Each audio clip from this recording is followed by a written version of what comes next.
When Victoria Sterling stood in the country club dining room, loudly announcing to our entire social circle that I was just a pathetic single mother who would never understand what it means to have a real marriage or attract a quality man, she had no idea that the quietly composed 65-year-old woman she was humiliating had already been secretly dating her recently divorced ex-husband for 8 months. The same distinguished cardiologist who would be proposing to me with her grandmother's heirloom engagement ring exactly 1 week later, making me the new Mrs. Dr. Jonathan Sterling while she watched. If you had been sitting at any of the elegantly appointed tables in the Brookshire Country Club's main dining room that humid August afternoon in Connecticut, watching what appeared to be a routine case of social bullying where a wealthy, well-connected woman was publicly humiliating someone she perceived as beneath her station, you would have witnessed exactly what Victoria Sterling intended you to see.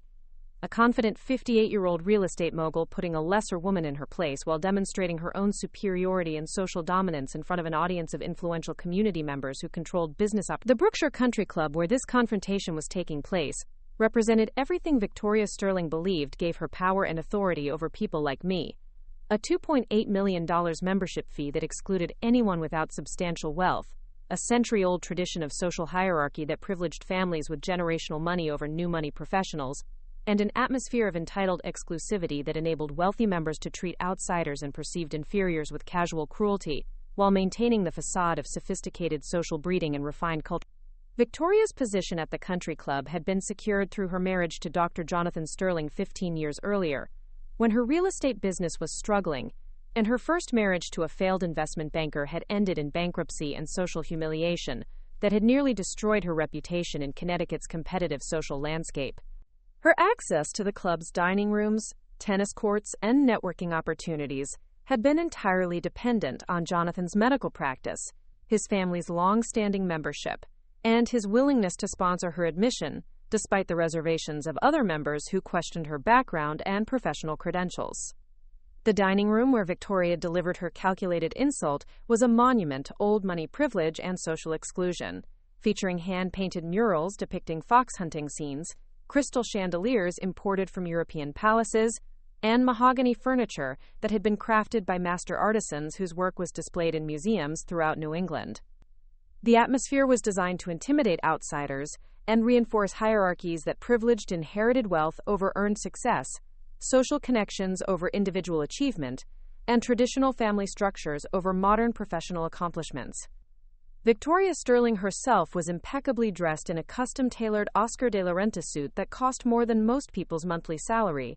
Italian leather shoes handcrafted by Ferragamo artisans,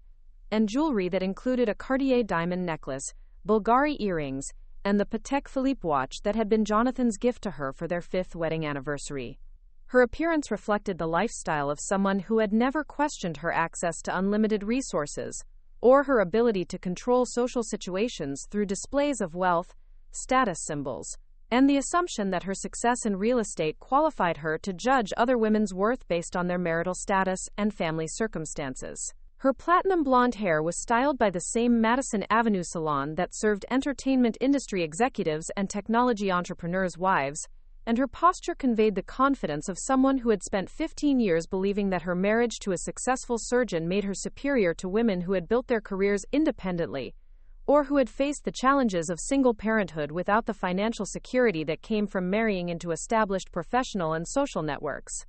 Victoria's real estate empire, Sterling Properties International, had been built primarily through connections she had gained through her marriage to Jonathan and the social opportunities that came with country club membership, rather than through any particular expertise in property development, market analysis, or the complex financial strategies that characterized successful real estate investment and management.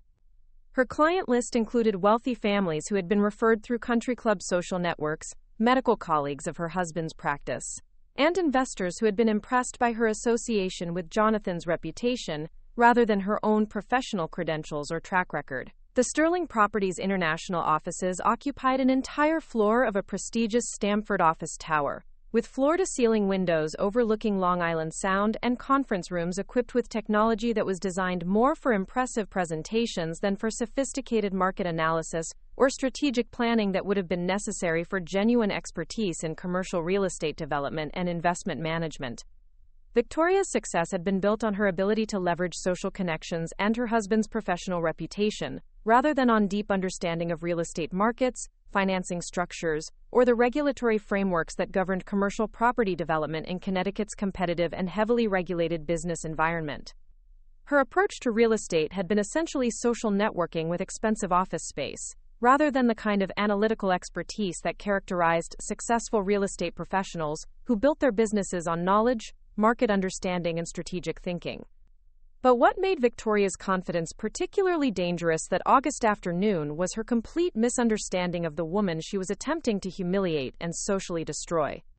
Her assumption that single motherhood automatically indicated weakness, financial instability, or social inferiority reflected the same kind of privileged ignorance that had enabled her to believe she could publicly mock someone without consequences or accountability for the cruelty she was inflicting on someone she perceived as an easy target. The 65-year-old woman sitting quietly at the corner table of the Brookshire Country Club dining room, apparently devastated by Victoria's public mockery, was actually Drive. Margaret Elena Cassidy, Harvard Business School class of 1982, founder and CEO of Cassidy Strategic Consulting, one of the most prestigious corporate strategy firms in the Northeast, whose client list included Fortune 500 companies, federal agencies, and international corporations, whose strategic planning and crisis management needs required the kind of expertise that few consulting firms could provide effectively. My journey to that country club dining room had begun not in the corridors of inherited wealth and social privilege that Victoria had always known, but in the working-class neighborhoods of South Boston, where my father, Patrick Cassidy, worked as a union electrician for the Massachusetts Bay Transportation Authority, while my mother, Elena, cleaned houses for wealthy families in Beacon Hill to pay for the education that would eventually make me the first person in my family to graduate from college, earn an MBA from Harvard, and build one of the most successful consulting practices in New England. The woman sitting quietly at that corner table while Victoria delivered her speech about real marriages and quality men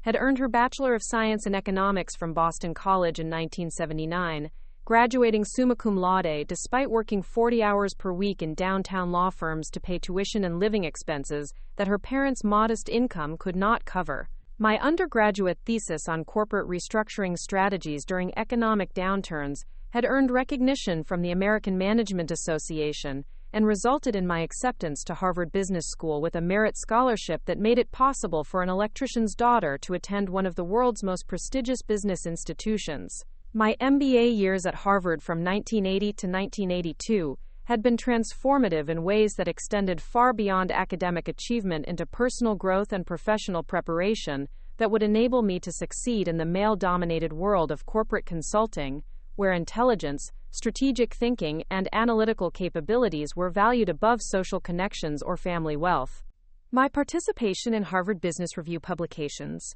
my work with the school's entrepreneurship program, and my summer internships with McKinsey & Company had provided exposure to the complex strategic and organizational challenges that characterized Fortune 500 companies, while building relationships with professors and practitioners who would become mentors and advocates throughout my career. My recruitment by Booz Allen Hamilton in 1982 had been the culmination of academic achievement, professional preparation, and personal determination that had transformed an electrician's daughter into one of the most promising young consultants in the country. The position offered opportunities to work on strategic planning projects for major corporations, while serving clients whose business challenges required the kind of analytical thinking and problem-solving capabilities that had been developed through years of academic excellence and practical experience in complex organizational environments. The consulting work that had defined my early career had involved some of the most challenging business problems in American industry: corporate restructuring during economic recessions, strategic planning for companies facing technological disruption, and organizational development for businesses whose survival depended on adapting to rapidly changing market conditions and competitive pressures that threatened their long-term viability and profitability. My specialization in crisis management and corporate turnaround strategies had been based on recognition that many successful companies eventually faced existential challenges that required not just financial restructuring or operational efficiency, but fundamental changes in strategic direction, organizational culture, and leadership approaches that could only be implemented through comprehensive analysis and careful change management that addressed both technical requirements and human factors that determine success or failure. The decision to establish Cassidy Strategic Consulting in 1987 had been motivated not by dissatisfaction with traditional consulting firms, but by recognition that independent practice could provide greater flexibility and client focus while allowing me to develop specialized expertise in strategic planning and crisis management that utilized my analytical skills and problem-solving experience in ways that generated substantial income while serving clients who needed the kind of personalized attention and strategic thinking that large consulting firms often could not provide effectively. Cassidy Strategic Consulting occupied the entire 35th floor of a Hartford office tower, with panoramic views of the Connecticut River and conference rooms equipped with the latest technology for strategic analysis, financial modeling, and presentation development that enabled sophisticated consulting services for clients whose business challenges required the kind of expertise that few independent consultants could provide. The office design reflected both professional competence and personal taste, with contemporary furnishings, original artwork, and a business library that contains specialized resources for strategic planning, organizational development, and crisis management that represented decades of accumulated knowledge and practical experience. My client base had grown to include major corporations throughout New England and the Mid-Atlantic, including manufacturing companies facing international competition, technology firms navigating rapid market changes, and family businesses requiring succession planning and organizational development that would enable continued success across generational transitions. My reputation for solving complex business problems while maintaining absolute confidentiality had made me the preferred consultant for high-stakes strategic planning projects, where failure was not an option and success required the kind of expertise that combined analytical rigor with practical experience and strategic thinking. The success of my consulting practice had been built on the same analytical skills and problem-solving capabilities that had made me successful at Harvard, combined with deep understanding of organizational behavior, strategic planning, and change management that enabled effective consultation for clients whose business needs extended beyond traditional management consulting into specialized areas requiring sophisticated analysis and strategic thinking that few practitioners could provide effectively. But the most important aspect of my professional development had been the network of relationships I had built with corporate executives, federal agency leaders, academic institutions, and other consulting professionals whose expertise and cooperation had been essential for serving clients, whose strategic challenges required multidisciplinary approaches and coordination with multiple stakeholders, whose involvement was crucial for successful implementation of strategic plans and organizational changes. My personal wealth had grown substantially during my 35 years of independent consulting practice, as successful strategic planning projects often included performance-based fee arrangements that provided significant financial rewards when business objectives were achieved, and client companies experienced measurable improvements in profitability, market position, and organizational effectiveness. By 2023, my personal net worth had exceeded $25 million, including real estate investments, diversified stock portfolios, and retirement accounts that provided financial independence and security that would enable me to pursue any strategic objectives without concern for economic consequences or professional retaliation from opponents who might attempt to use financial pressure to influence my decisions or limit my options.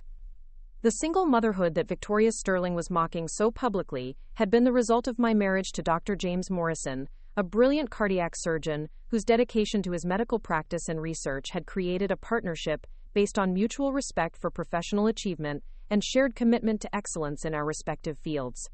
Our marriage from 1985 to 1995 had been characterized by intellectual compatibility, professional support, and genuine love that had produced our daughter Sarah, whose exceptional intelligence and academic achievement had been nurtured by both parents, despite the demanding schedules that characterized two high-achieving professional careers.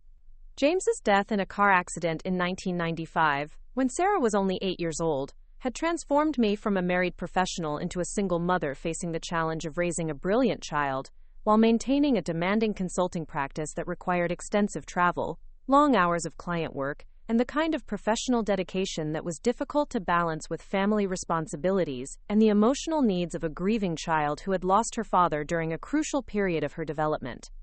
The decision to continue building my consulting practice while raising Sarah as a single mother had been motivated by recognition that financial security and professional success would provide the resources and opportunities necessary to ensure that Sarah's education and development would not be compromised by the tragedy that had changed our family structure, but could not be allowed to limit her potential or undermine the foundation that James and I had built for her future success and personal fulfillment.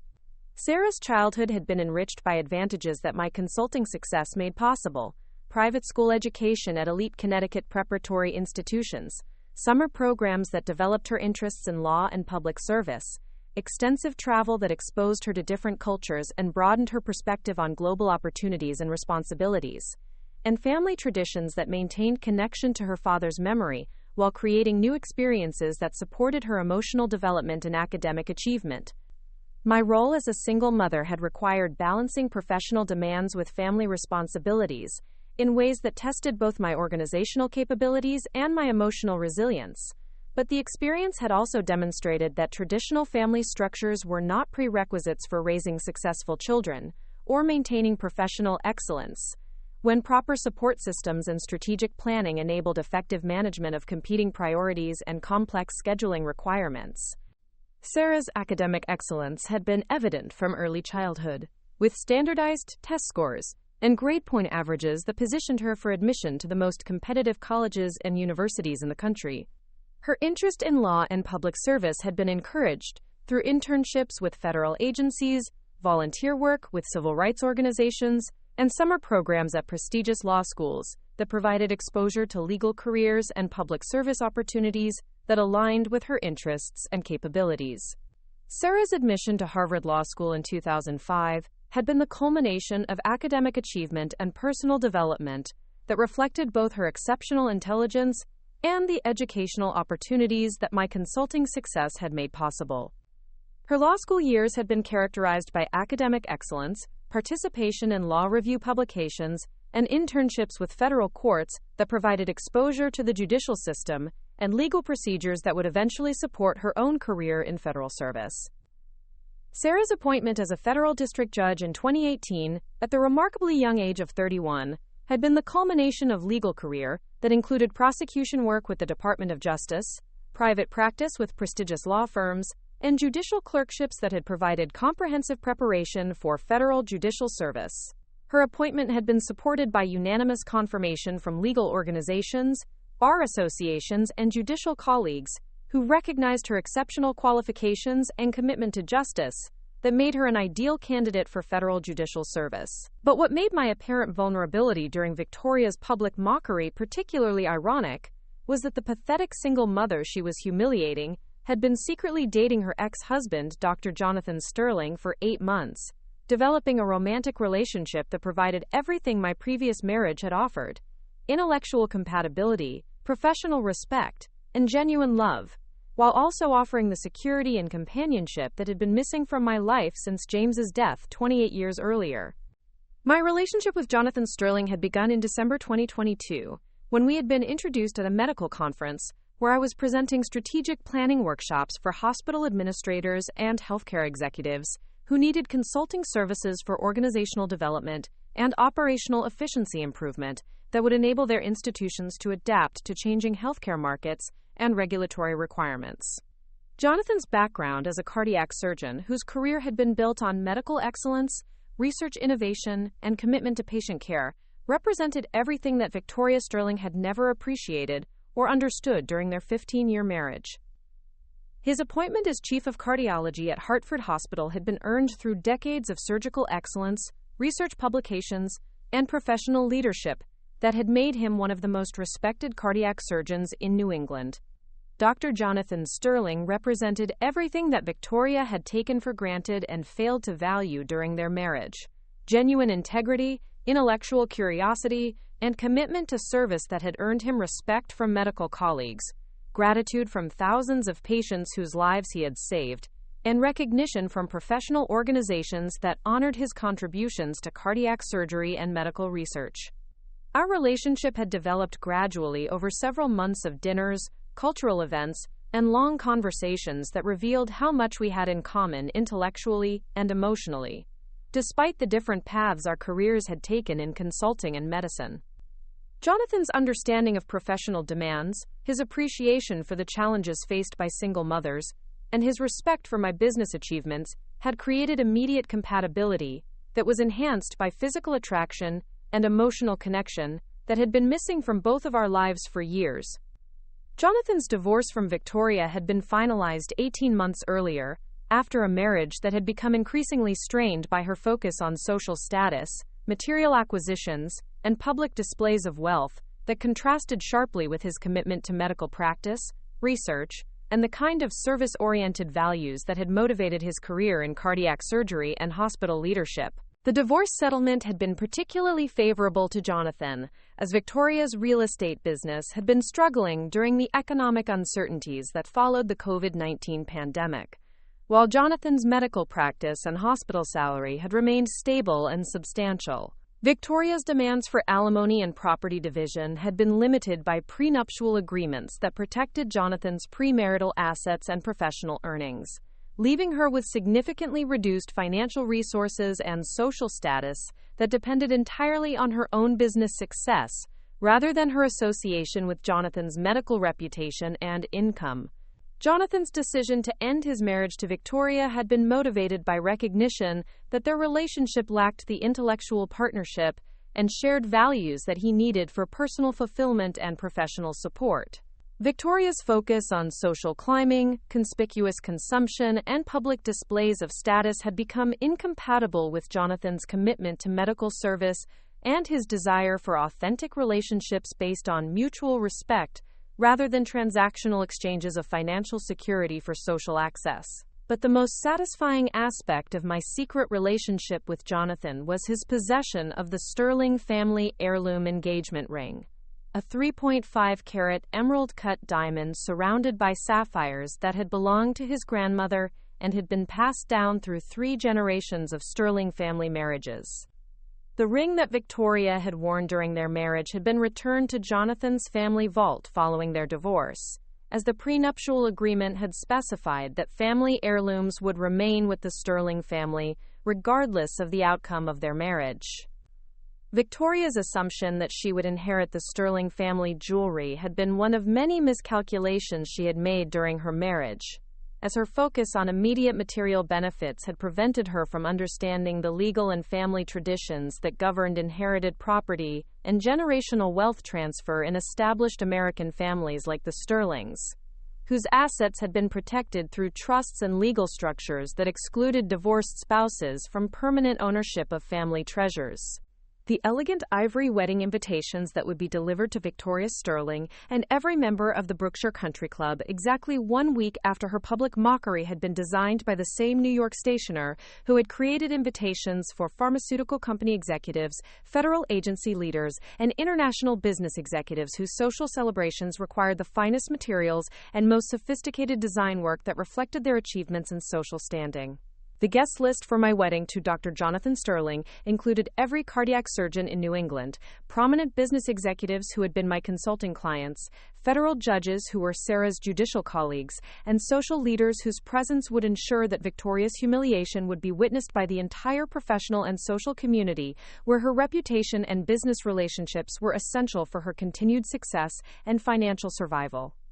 The wedding reception at the Mystic Seaport Museum would be the same venue where Jonathan's parents had celebrated their 50th wedding anniversary, symbolizing not just my integration into the Sterling family traditions but the complete reversal of fortunes that would transform Victoria's moment of social triumph into the beginning of consequences that would destroy her standing in Connecticut society and her assumptions about power, status, and the fatal mistake of publicly humiliating someone whose resources, relationships, and strategic capabilities positioned her to ensure swift and comprehensive justice for cruel. The woman that Victoria Sterling believed she was humiliating and socially destroying in the Brookshire Country Club dining room was actually someone whose professional capabilities, financial resources, network of relationships, and secret romantic partnership positioned her to ensure that Victoria's public mockery would result in consequences that were swift, comprehensive, and absolutely devastating to everything Victoria valued most: her social status, her business relationships, and her assumptions about superiority based on marital status and inherited privilege rather than earned achievement and personal care. My apparent vulnerability during Victoria's announcement had been strategic positioning that allowed her to reveal the full extent of her cruelty and social aggression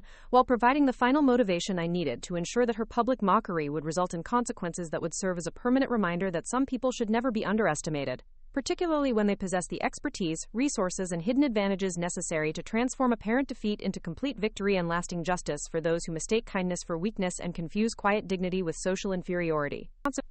My journey to that Brookshire Country Club dining room began not in the corridors of inherited wealth and social privilege that Victoria had always known, but in the narrow streets of South Boston, where my father, Patrick Sean Cassidy, worked 16-hour days as a union electrician for the Massachusetts Bay Transportation Authority, his calloused hands maintaining the electrical systems that kept Boston subway trains running, while my mother, Elena Maria Vasquez Cassidy, cleaned the mansions of Beacon Hill's old money families, scrubbing marble floors and polishing silver tea services for women who never acknowledged her presence or learned her name despite her 20-year commitment to maintaining their homes with meticulous.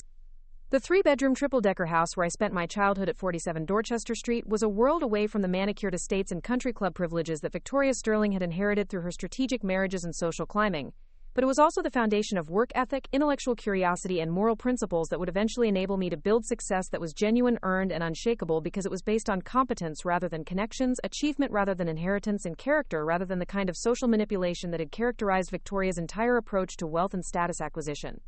My parents' evening conversations around our kitchen table had been my first education in strategic thinking and problem-solving. As my father analyzed the complex electrical systems that powered Boston's transportation infrastructure, while my mother shared insights about the family dynamics, business relationships, and personal secrets she observed during her work in Boston's wealthiest households.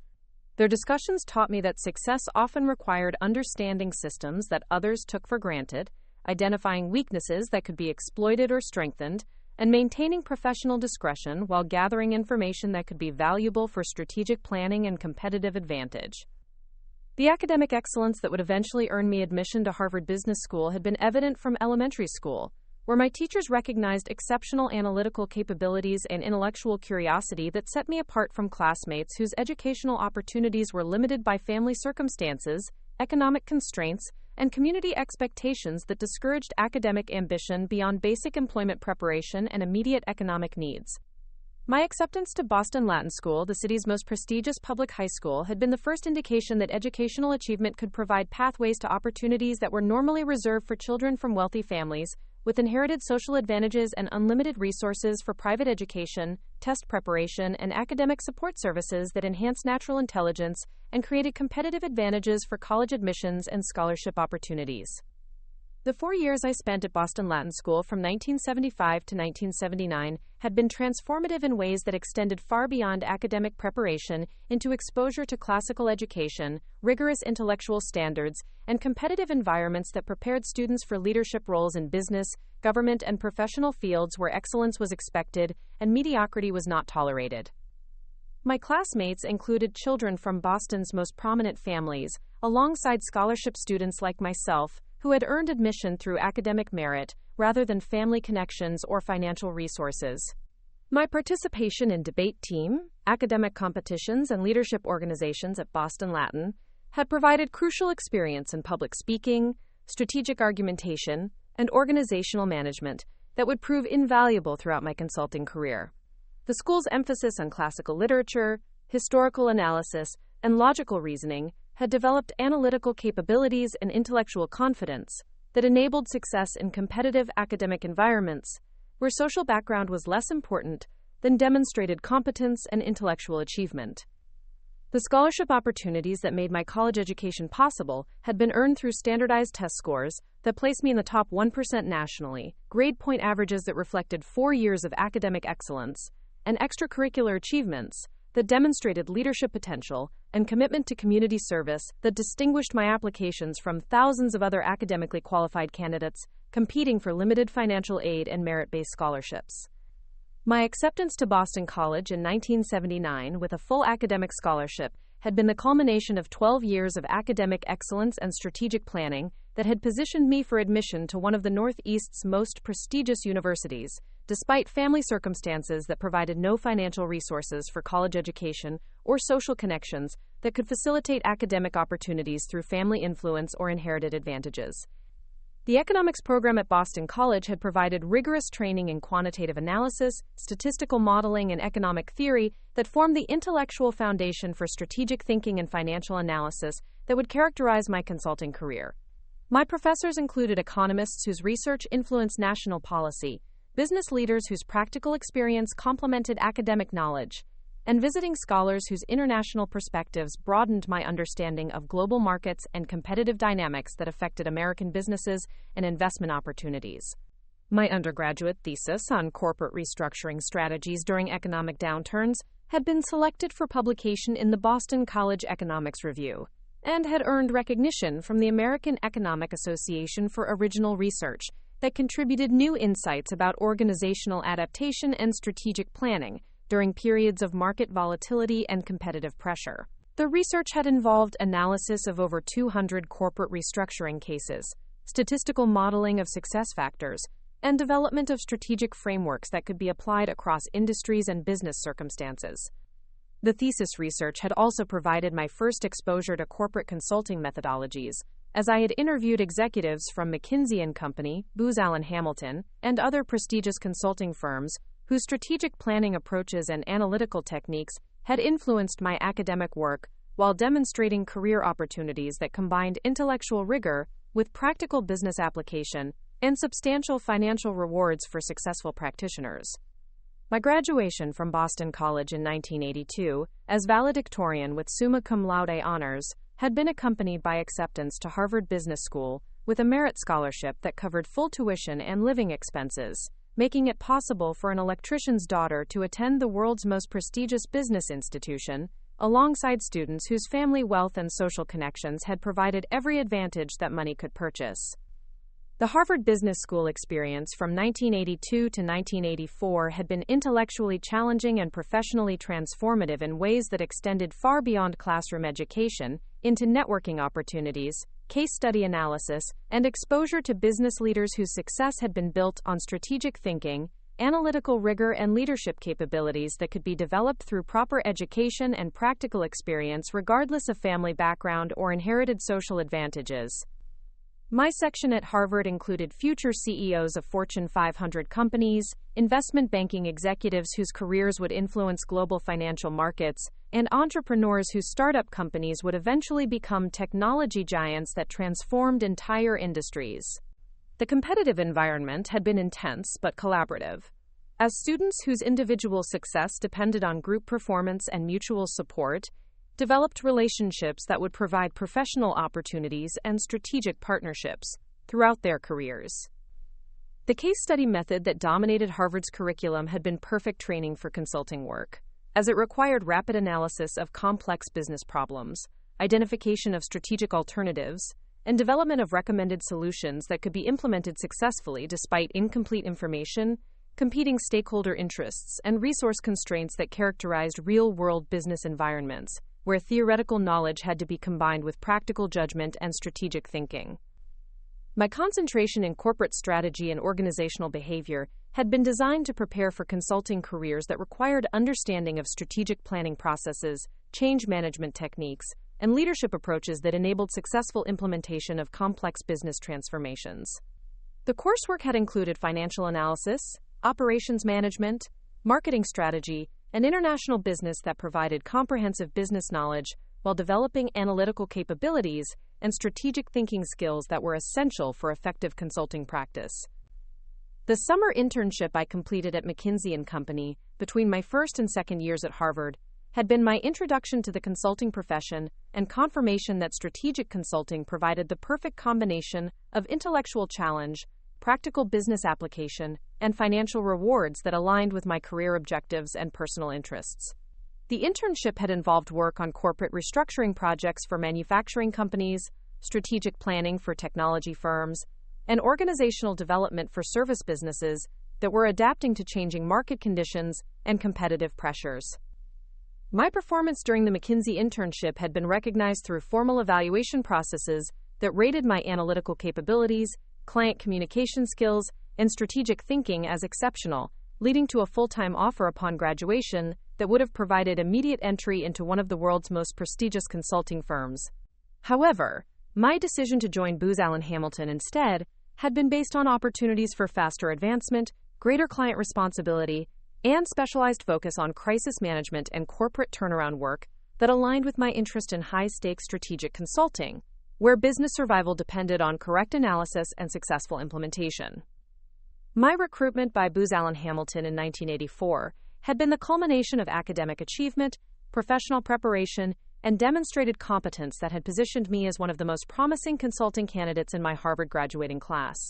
The position offered immediate assignment to senior client projects, accelerated advancement opportunities, and compensation that exceeded what most MBA graduates could expect during their early career years. The training program at Booz Allen had been intensive and comprehensive, covering advanced analytical techniques, client management strategies, presentation skills, and project management methodologies that were essential for effective consulting practice. The program had included rotations through different practice areas, exposure to various industries and business functions, and mentorship from senior consultants whose experience and expertise provided guidance for professional development and career advancement. My first major consulting project had involved strategic planning for a Fortune 500 manufacturing company that was facing foreign competition, technological disruption, and market changes that threatened its long-term viability and profitability.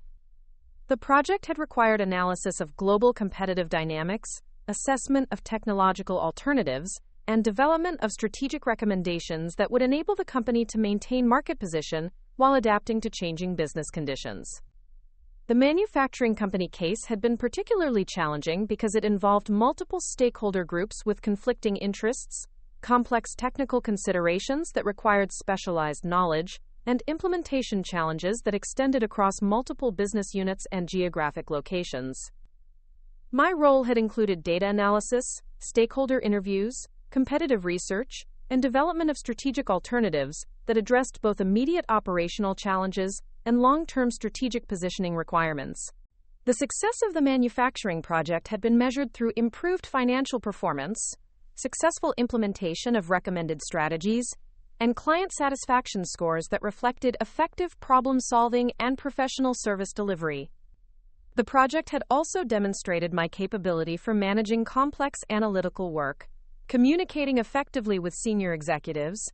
and developing practical solutions for sophisticated business challenges that required both technical expertise and strategic thinking. The recognition I received for the manufacturing project had led to assignment on increasingly complex and high-profile consulting engagements, including corporate restructuring for companies facing bankruptcy, strategic planning for businesses undergoing merger or acquisition, and crisis management for organizations dealing with regulatory violations, public relations disasters, or operational failures that threaten their survival and reputation. My specialization in crisis management and corporate turnaround work had been developed through successful completion of consulting projects where business failure was the likely outcome without effective intervention, strategic planning, and implementation of comprehensive solutions that addressed both immediate problems and underlying business weaknesses that had created crisis situations. These projects had required working under extreme pressure, managing multiple competing priorities, and developing solutions that could be implemented quickly while providing sustainable improvements in business performance. The crisis management work had also provided exposure to the darkest aspects of corporate behavior, including executive misconduct, financial fraud, regulatory violations, and competitive practices that violated legal and ethical standards, while demonstrating how business success could be undermined by poor judgment, criminal behavior, and failure to maintain proper governance and control systems that protected stakeholder interests and ensured compliance with applicable laws and regulations. My experience with corporate criminals and unethical business practices had been invaluable education in human psychology, strategic deception, and the methods that sophisticated individuals use to exploit systems, manipulate relationships, and avoid accountability for behavior that harmed others while benefiting themselves through abuse of positions of trust and authority that should have been used for legitimate business purposes and stakeholder protection. The consulting projects that had defined my reputation and career advancement had included some of the most challenging business problems in American industry: companies whose survival depended on successful navigation of bankruptcy proceedings, businesses facing federal investigation for regulatory violations, and organizations whose operational failures had created public safety hazards, environmental damage, or financial losses that threatened their continued existence and exposed them to criminal prosecution and civil liability. The federal investigation cases had been particularly important for my professional development, as they had required working with government attorneys, regulatory agencies, and law enforcement officials whose objectives and procedures were different from traditional business consulting, but whose cooperation was essential for protecting client interests and ensuring compliance with legal requirements that governed corporate behavior and executive responsibilities. My success in federal investigation cases had been built on ability to understand regulatory frameworks, communicate effectively with government officials, and develop compliance strategies that satisfied legal requirements while enabling continued business operations and minimizing financial penalties or criminal prosecution that could have destroyed client companies and ended executive careers. These cases had also provided exposure to federal prosecutors, regulatory agencies, and law enforcement procedures that would prove valuable for understanding government operations and building relationships with officials whose cooperation would be important for future consulting work and personal legal matters. The decision to establish Cassidy Strategic Consulting in 1987 had been motivated by recognition that independent practice could provide greater client focus, more flexible service delivery, and higher financial returns, while enabling specialization in crisis management and strategic planning that utilized my experience and expertise in ways that benefited clients while generating substantial income for building personal wealth and financial security. The establishment of my independent consulting practice had required substantial initial investment in office space, technology systems, professional staff, and marketing activities that would attract high-quality clients and establish credibility within the business community. The investment had been funded through savings from my Booz Allen salary, bank loans secured by personal guarantees, and strategic partnerships with other consulting professionals whose complementary expertise enabled comprehensive service delivery for complex client projects. Cassidy Strategic Consulting had been designed from inception to serve clients whose business challenges required the kind of sophisticated analysis, strategic thinking, and implementation expertise that few consulting firms could provide effectively. The firm's positioning had been based on my crisis management experience, analytical capabilities, and track record of successful problem-solving for companies whose survival depended on correct strategic decisions and effective implementation of complex business transformations. The office facilities that I had established for Cassidy Strategic Consulting occupied the entire 35th floor of Hartford's most prestigious office tower, with panoramic views of the Connecticut River, state-of-the-art technology systems, and conference facilities that could accommodate client meetings, strategic planning sessions, and presentation development that required sophisticated analytical capabilities and professional service delivery that reflected the firm's expertise and commitment to client success. The staff that I had recruited for Cassidy Strategic Consulting included former consultants from McKinsey, Bain, and other top-tier firms whose experience and expertise complemented my own capabilities while enabling service delivery for multiple client projects simultaneously. The team had also included financial analysts with CPA certifications, industry specialists with technical expertise in manufacturing and technology sectors, and project managers whose organizational capabilities ensured effective coordination of complex consulting engagements that involved multiple work streams and stakeholder groups. My client development strategy had been based on leveraging relationships from my Booz Allen experience, targeting companies whose business challenges aligned with my crisis management expertise, and building reputation through successful project completion and client referrals that demonstrated measurable results and professional competence. The strategy had been successful beyond my most optimistic projections, as client demand had exceeded capacity within 2 years of firm establishment. The client base that I had developed for Cassidy Strategic Consulting included Fortune 500 corporations, family-owned businesses with complex succession planning needs, and companies facing regulatory investigations or competitive challenges that required sophisticated strategic planning and crisis management expertise. The client relationships had been built on demonstrated results, professional competence, and absolute confidentiality that enabled candid discussion of sensitive business issues and strategic alternatives that could not be shared with larger consulting firms, whose client conflicts and disclosure requirements limited their ability to provide objective advice and effective problem-solving. The reputation that Cassidy Strategic Consulting had earned within the business community had been based on successful completion of consulting projects where other firms had failed, innovative solutions for complex strategic challenges, and measurable improvements in client business performance that justified consulting fees and generated strong client satisfaction scores. The firm's success had been recognized through industry awards, professional citations, and client testimonials that established credibility and attracted additional business opportunities. My personal consulting expertise had been continuously developed through ongoing education, professional certification programs, and collaboration with academic institutions whose research contributed new knowledge and analytical techniques that enhanced consulting effectiveness and client service delivery. The continuous learning had been essential for maintaining competitive advantage in consulting markets where client expectations were constantly increasing and competitive pressure required innovation and excellence in all aspects of professional service delivery. The financial success of Cassidy Strategic Consulting had enabled accumulation of substantial personal wealth through profit distribution, strategic investments, and real estate acquisitions that provided both income diversification and long-term financial security. By 2023, my personal net worth had exceeded $25 million, including investment portfolios, real estate holdings, and business assets that provided financial independence and flexibility for pursuing strategic objectives without concern for economic consequences or professional pressure from clients or competitors. But most importantly, the professional expertise that I had developed through decades of crisis management and strategic consulting had included comprehensive understanding of how to destroy enemies systematically, comprehensively, and legally through strategic planning, resource mobilization, and implementation of tactics that exploited weaknesses while maximizing damage to targets who had earned punishment through their behavior and choices that violated professional ethics, legal requirements, or basic human decency. The woman that Victoria Sterling believed she was humiliating in the Brookshire Country Club dining room was actually someone whose professional career had been built on identifying enemies' vulnerabilities, developing strategic plans for their destruction, and implementing tactics that ensured swift, comprehensive, and permanent consequences for individuals and organizations whose behavior had earned appropriate punishment through violation of trust, abuse of power, or harm to innocent people who deserved protection and justice.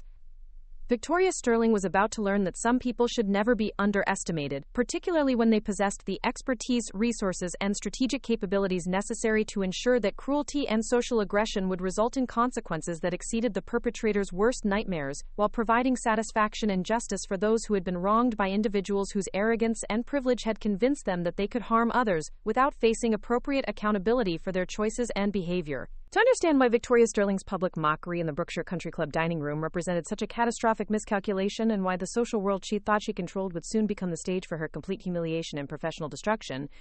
you need to understand exactly what was at stake in Connecticut's affluent Fairfield County social hierarchy, how the intricate networks of wealth, influence, and reputation function to determine business success and social standing, and why the woman Victoria was attempting to destroy actually possessed far more power, resources, and strategic advantages within this exclusive community than the real estate mogul who believed her marriage to a prominent surgeon had permanently secured her position of.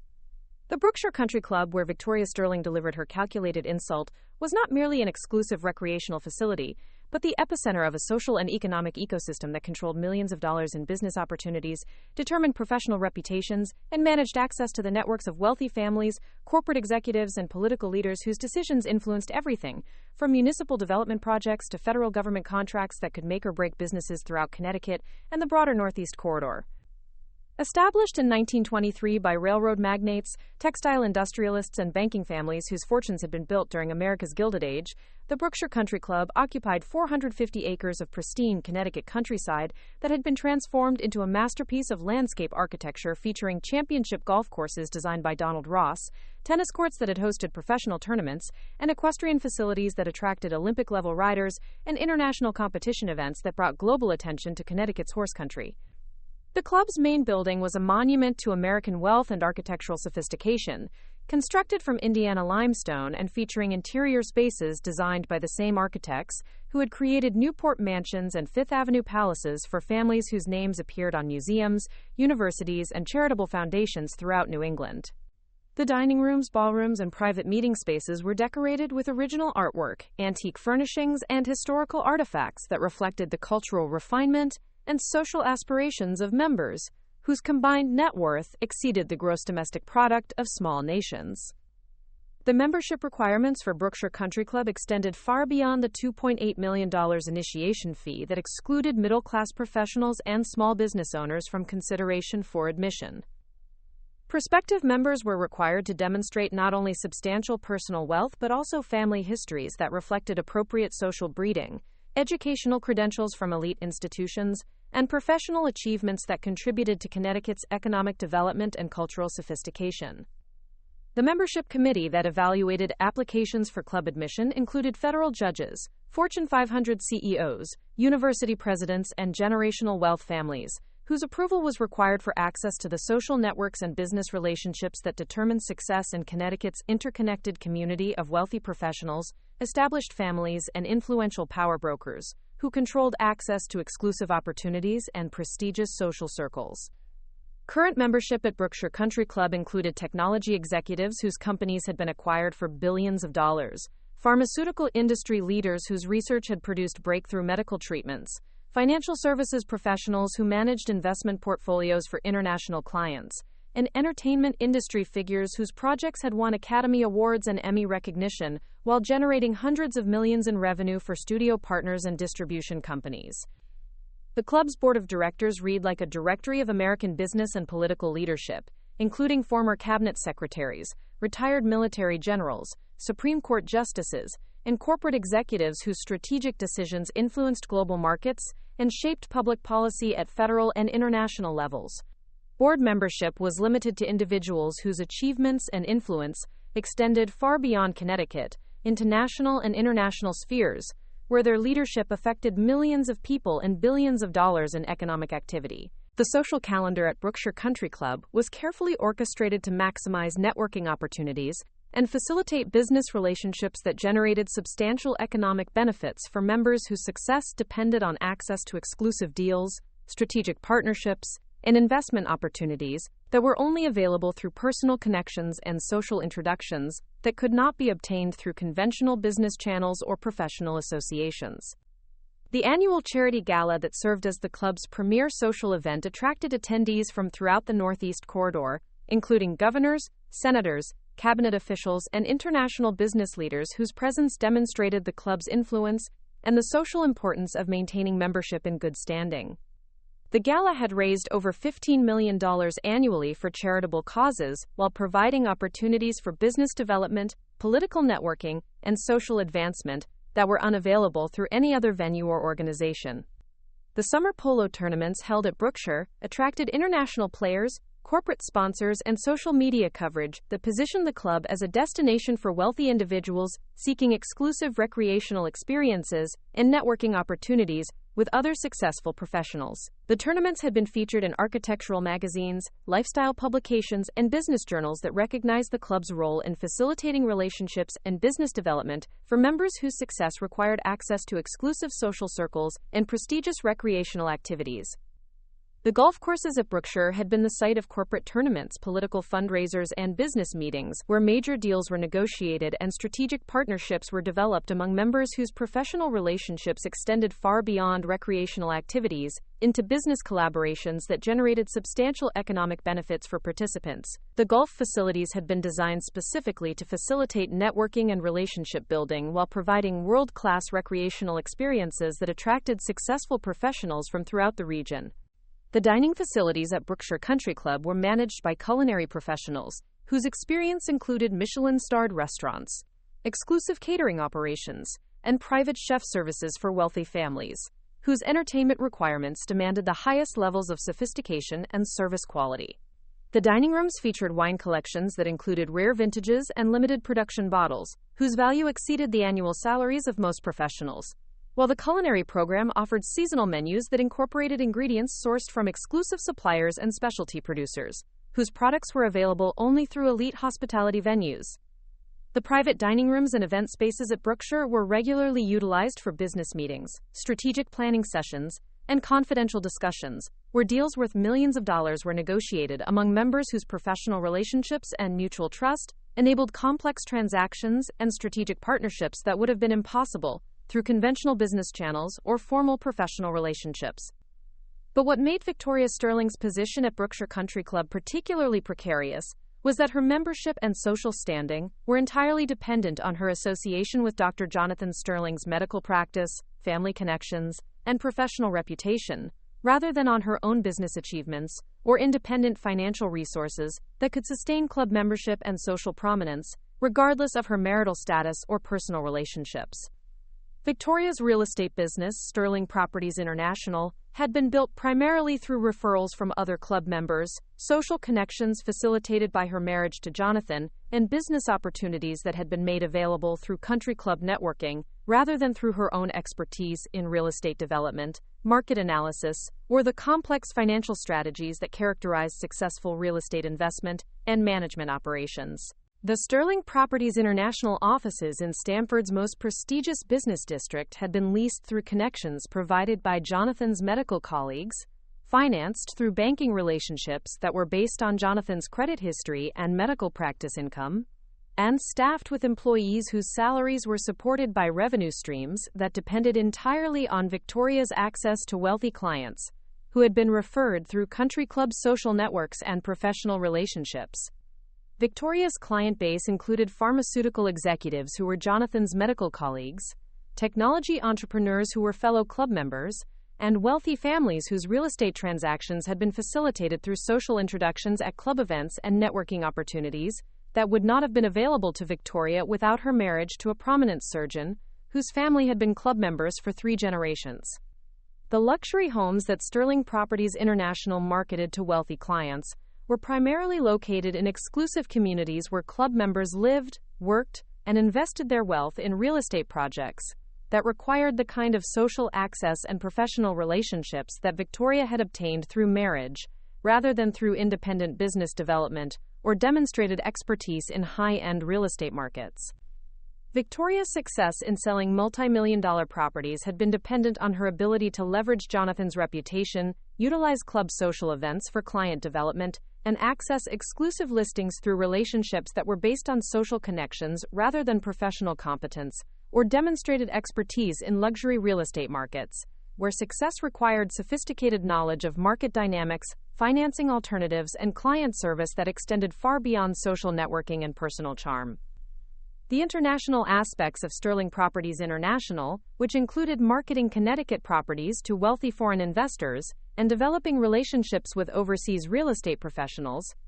had been facilitated through Jonathan's medical conferences, international professional associations, and academic relationships that provided access to wealthy individuals seeking investment opportunities in American real estate markets. But Victoria's greatest vulnerability was her complete dependence on social status and business relationships that could be destroyed through exposure of personal behavior, professional misconduct, or social embarrassment that would damage her reputation among club members whose referrals and business opportunities were essential for her continued financial success and social prominence within Connecticut's competitive social hierarchy. The divorce settlement that had ended Victoria's marriage to Jonathan had significantly reduced her financial resources, eliminated her access to his substantial medical practice income, and created uncertainty about her ability to maintain the lifestyle and social position that had been funded through 15 years of marriage to one of Hartford's most successful cardiac surgeons, whose professional income had exceeded $2 million annually. The prenuptial agreement that had governed Victoria's divorce settlement had protected Jonathan's premarital assets, limited her claim to property acquired during marriage, and excluded her from benefiting from his family's generational wealth, or the Sterling Family Trust Funds that had been established to benefit blood relatives, rather than divorced spouses, who had been married into the family for limited periods of time. Victoria's post-divorce financial situation had been further complicated by the economic uncertainties that had affected Connecticut's real estate markets following the COVID-19 pandemic, changing demographics that had reduced demand for luxury properties in traditional wealthy communities, and increasing competition from real estate professionals whose expertise and resources enabled more effective client service and market analysis than Victoria could provide through social connections alone. The reduction in Victoria's income and financial resources had created pressure to maintain her expensive lifestyle, continue paying for luxury office space and professional staff, and fund the social activities and charitable contributions that were required to maintain membership and social standing at Brookshire Country Club and other exclusive organizations where her business depended on continued access and social prominence. Victoria's increasing desperation to maintain her social position and business success had led to more aggressive networking tactics, public displays of wealth that were designed to project continued prosperity, and social behaviors that had become increasingly inappropriate and offensive to other club members, whose own success and social confidence enabled them to recognize and disapprove of obvious social climbing and professional desperation. The mockery of single mothers that Victoria had displayed during her public attack in the club dining room had been consistent with her recent pattern of attempting to elevate her own social status by diminishing other women whose circumstances she perceived as inferior to her own supposed advantages in marriage, social connections, and professional success. But what Victoria had failed to understand was that her public behavior had been observed and evaluated by other club members, whose own values, family experiences, and professional achievements had created sympathy for successful single mothers and disapproval of social bullying that reflected poorly on the club's reputation and the character of its membership community. The Brookshire Country Club dining room where Victoria had delivered her calculated insult was regularly occupied by federal judges, corporate executives, and professional leaders whose own family experiences included divorce, single parenthood, and the challenges of balancing professional success with family responsibilities that had created understanding and respect for individuals who had achieved success despite personal challenges and family circumstances that required exceptional strength and determination. Several club members who had witnessed Victoria's public mockery included women who had been single mothers themselves, men whose daughters or sisters had faced similar challenges, and successful professionals whose own achievements had been accomplished despite family circumstances that Victoria would have considered socially inferior or personally embarrassing. The social dynamics at Brookshire Country Club had been shifting gradually over recent years, as membership had expanded to include more diverse professionals whose success had been based on individual achievement rather than inherited wealth, family connections, or social advantages that had characterized earlier generations of club members whose prominence had been based primarily on generational wealth and established social positions. The newer members included technology entrepreneurs whose companies had been built from startup operations into billion-dollar enterprises, medical professionals whose research had contributed breakthrough treatments for serious diseases, and legal professionals whose expertise had influenced major litigation and policy development at federal and international levels. These newer members had brought different values and perspectives to club culture, including greater appreciation for individual achievement, reduced emphasis on traditional social hierarchies, and increased intolerance for social behaviors that reflected outdated attitudes about family structures, professional success, and personal worth that were inconsistent with contemporary values and social expectations. The changing membership composition at Brookshire Country Club had created social tensions between older members whose prominence was based on inherited advantages and newer members whose success reflected individual achievement and professional competence that had been earned through personal effort rather than family circumstances or social connections. Victoria Sterling's public mockery of successful single mothers had been particularly offensive to newer club members whose own experiences and values created strong disapproval of social bullying that reflected poorly on club culture and membership standards that should emphasize character, achievement, and respect for all members regardless of their family circumstances or personal backgrounds. But most importantly, Victoria's social aggression had been witnessed by club members whose business relationships, professional networks, and social influence positioned them to ensure that her behavior would result in consequences that would affect her business success, social standing, and ability to maintain membership in organizations where reputation and character were increasingly important for continued acceptance and social prominence. The social world that Victoria Sterling believed she controlled through her real estate business, country club membership, and professional connections was actually a complex ecosystem where reputation, character, and professional competence were increasingly valued above inherited advantages, family connections, or social manipulation that had characterized earlier approaches to wealth and status acquisition.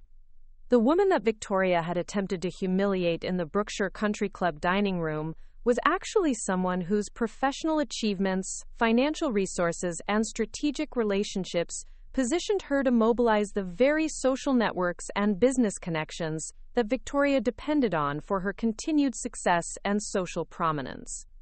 The exclusive community that Victoria thought provided her with power and protection would soon become the stage for her complete destruction as the woman she had mocked demonstrated the difference between genuine achievement and social pretension, earned respect and inherited privilege, and strategic intelligence and emotional desperation that had motivated Victoria's public cruelty and would soon result in consequences that exceeded her worst fears about social humiliation and professional destruction. To truly understand the devastating magnitude of Victoria Sterling's mockery and why her public humiliation of my single motherhood represented such a profound violation of human decency and social responsibility, you need to understand exactly how I became a single mother through circumstances that demonstrated strength, resilience, and unwavering commitment to family values that Victoria's privileged background had never required her to develop or appreciate, and how the life I built with my late husband, Dr. James Alexander Morrison, and our daughter, Sarah, had been founded on genuine love, intellectual partnership, and shared dedication to professional excellence that created the kind of authentic success and personal fulfillment that Victoria's... My marriage to Dr. James Morrison in 1985 had been the culmination of a love story that began during my final year at Harvard Business School, when I was focused on completing my MBA program while preparing for a consulting career that would utilize my analytical capabilities and strategic thinking skills in ways that generated substantial income, while providing intellectual challenges and professional satisfaction that aligned with my academic preparation and career objectives. James had been completing his cardiothoracic surgery fellowship at Massachusetts General Hospital, while conducting groundbreaking research on minimally invasive cardiac procedures that would eventually revolutionize treatment options for patients with complex heart conditions. His dedication to medical excellence, research innovation, and patient care had been evident from our first meeting at a Harvard Medical School symposium, where I was presenting research on healthcare industry strategic planning and organizational development that had implications for hospital management and medical practice efficiency. The symposium where James and I met had been focused on the intersection of medical technology and healthcare delivery systems, bringing together business students, medical professionals, and technology entrepreneurs who were exploring opportunities to improve patient outcomes, while reducing healthcare costs through innovation, strategic planning, and organizational efficiency that could benefit both medical providers and the patients they served. James's presentation on surgical innovation and patient care quality had demonstrated not only exceptional medical expertise, but also strategic thinking and analytical capabilities that were unusual among medical professionals, whose training typically focused on clinical skills rather than business strategy or organizational development. His research had included statistical analysis of patient outcomes, cost-benefit evaluation of surgical procedures, and strategic recommendations for hospital efficiency that reflected understanding of business principles and healthcare economics. The conversation that began after James's presentation extended through the symposium's networking reception and into dinner at a Cambridge restaurant where we discovered shared interests that extended far beyond our professional specializations into literature, classical music, international travel, and the kind of intellectual discussions that had been central to my academic experience at Harvard but had been missing from my social life since my focus on career preparation had left limited time for personal relationships or romantic involvement with men who could match my intelligence and academic achievement. James's background as the son of a university professor and a classical musician had provided him with exposure to intellectual achievement and cultural sophistication that resonated with my own appreciation for education, artistic excellence, and the pursuit of knowledge that had motivated my academic career and professional aspirations. His medical school education at Johns Hopkins and surgical training at Massachusetts General had given him credentials and expertise that I respected, while his research interests and commitment to improving patient care reflected values and professional dedication that I admired. Our early courtship had been characterized by long conversations about medical ethics and business strategy, shared attendance at Boston Symphony Orchestra concerts and Harvard lectures, and weekend trips to Vermont, where we could escape the pressures of our demanding academic and professional commitments while exploring New England's natural beauty and discussing our future plans and career objectives. What had impressed me most about James during those early months was his genuine respect for my career ambitions, and his understanding that my professional success was not a threat to his masculinity or medical career, but an asset that enhanced our partnership and created opportunities for shared experiences and mutual support that would strengthen our relationship, while enabling both of us to achieve our individual goals and contribute to each other's success. James's proposal in December 1984, during a weekend in the Berkshires where we had been attending a medical conference and exploring the region's cultural attractions, had been both romantic and practical, reflecting his understanding that our marriage would be a partnership between two ambitious professionals whose combined expertise and resources could create a life that was more fulfilling and professionally successful than either of us could achieve independently. The engagement ring he had chosen, a 2-carat oval diamond set in platinum with smaller diamonds arranged in an Art Deco pattern, had reflected both his excellent taste and his understanding that our relationship was built on substance rather than superficial displays of wealth or social status. The proposal itself had been thoughtful and personal, taking place during a private moment in our hotel room overlooking the snow-covered Berkshire Mountains, where we had been discussing our shared vision for marriage, family, and professional partnership. Our wedding on June 22, 1985, at the Harvard Faculty Club had been an elegant celebration that reflected our academic achievements and professional aspirations while maintaining the personal intimacy that characterized our relationship. The guest list of 120 people had included medical professionals, business executives, Harvard faculty members, and family members, whose presence demonstrated the respect and affection that James and I had earned within our academic and professional communities. The ceremony itself had been conducted by Dr. Elizabeth Whitman, Harvard Business School professor and one of the first women to achieve tenure in strategic management, whose willingness to officiate reflected her belief that our marriage represented a partnership that would contribute positively to both the business and medical professions, while demonstrating that successful careers and personal happiness were compatible objectives that could be achieved through mutual support and shared commitment to excellence.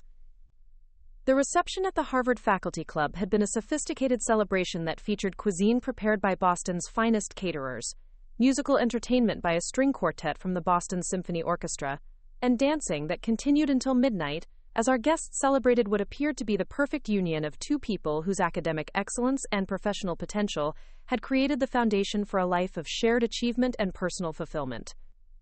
Our honeymoon in Italy had been a 3-week journey through Tuscany and the Italian Riviera that combined cultural exploration with romantic intimacy in settings that provided both relaxation and inspiration for our future together. We had stayed at luxury hotels and historic villas, explored Renaissance art and architecture, and enjoyed culinary experiences that reflected our shared appreciation for excellence and beauty in all aspects of life. The early years of our marriage had been characterized by professional growth and personal happiness that exceeded both of our expectations. My consulting career flourished as I established my reputation for strategic thinking and analytical expertise, while James's medical practice grew rapidly as his surgical skills and research contributions earned recognition from medical colleagues and grateful patients whose lives had been improved through his expertise and dedication to medical excellence. Our decision to purchase a home in Hartford's prestigious West End neighborhood in 1987 had represented both a practical investment and a symbolic commitment to creating a life that would reflect our shared success while providing the foundation for the family we were planning to start. The colonial revival mansion we selected required extensive renovation to meet our standards for both aesthetic beauty and functional excellence, providing opportunities for collaborative decision-making that strengthened our partnership while creating a showcase for our taste and professional achievement. The house at 247 Prospect Avenue was a magnificent example of early 20th century residential architecture, featuring 5,500 square feet of living space on nearly an acre of landscaped grounds that included formal gardens, a tennis court, and a swimming pool that provided both recreational opportunities and entertainment space for the social gatherings that were important for our professional networking and personal enjoyment. The interior spaces had been designed by architects whose work was featured in architectural magazines, with period details that included carved moldings, coffered ceilings, and marble fireplaces that reflected the craftsmanship and attention to detail that characterized the finest residential construction. Our renovation had preserved the home's historical character while incorporating modern conveniences and technology that supported our professional activities and social entertaining.